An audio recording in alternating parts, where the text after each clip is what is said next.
All right, we got a pretty good slate of games for Week 6 in the NFL. I'm back to bring you my favorite player prop picks for this week, holding it down with a winning record thus far this season at 9-6, but still in search of that ever-elusive 5-0 week. So this week, we start in Foxborough, Massachusetts, where the Texans visit the Patriots. I've got my eye on Houston wide receiver Stefan Diggs. With Nico Collins on the injured reserve, Diggs moves into the wide receiver 1 slot.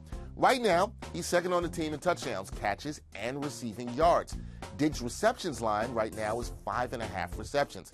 I love the wideout to get a ton of targets from C.J. Stroud against the Pats, so give me Diggs over 5.5 receptions in Week 6. Next up, we've got the battle for the DMV as the Commanders visit the Ravens. Now, Commanders rookie QB, Jaden Daniels, he's been doing his thing all season, throwing the ball really well. His Week 6 matchup against the Ravens could be a high-scoring affair. Baltimore has allowed 9 passing touchdowns this season, so look at Daniels' passing touchdowns line of 1.5. Feels like a pretty good spot for him to put up at least 2 passing touchdowns. Daniels exceeded this line once this season.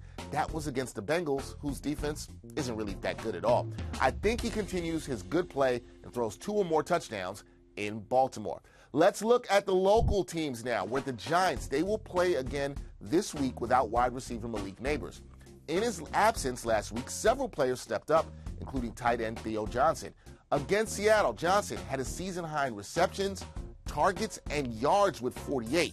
His receiving yards line this week against the Bengals is 25.5. Key words there are against the Bengals. Remember, the defense, not good. So I think this looks great for Johnson. Cincinnati, they're currently in the bottom 14 in the league in targets and receptions to opposing tight ends. I like Johnson to produce again for Big Blue. I'm a rock with the tight end over 25.5 receiving yards.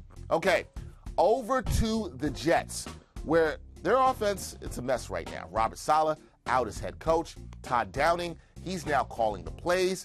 Aaron Rodgers, he didn't look good at all in Week 5, throwing 3 picks. But Rodgers is going to be the focus for my Jets prop this week.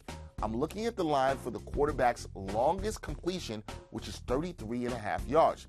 This season, Rodgers has only had 1 game with a completion of 34 or more yards. In the Jets QB's last 4 games, his longest completion is 27 yards. Gangrene has struggled to find the big play or take many shots down the field this season. I don't see any of that changing at all in Week 6. Lock it in. Aaron Rodgers' longest completion under 33.5 yards. And finally, we go back to the battle of the DMV, where I'm going to do the right thing here, folks. I'm going to bet on a Henry. Ravens running back Derrick Henry, he's been running all over the league, and he looks like he's found the fountain of youth. He averaged 6.1 yards a carry last week against, guess who? The Bengals. Now he faces a Washington defense that also struggles to stop the run. Feels like a perfect spot for King Henry to run wild and go past his rushing yards line of 83.5 yards. Give me Derrick Henry over 83.5 rushing yards against the Commanders. There you have it. Those are my top 5 player prop picks for this week. Hopefully we go undefeated. Either way, enjoy the picks, enjoy the games.